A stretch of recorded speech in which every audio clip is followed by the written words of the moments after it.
سال 2026 به یک رنگ و 3 عدد گره خورده. رنگ خوششانس سال قرمز غروب یا سانست رد. میگویند سال 2026 سال انرژی آتش است و رنگ قرمز نماد قدرت، حرکت و فراوانی است.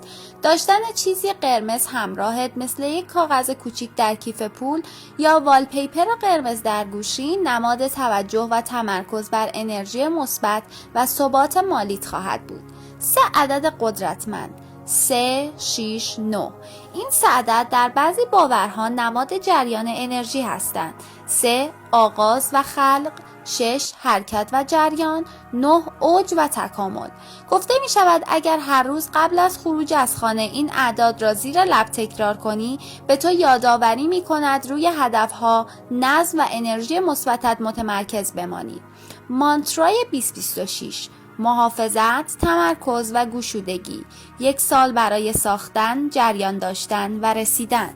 این پست رو بفرست برای عزیزانت تا در سال 2026 موفقیت‌های بیشتری کسب کنند.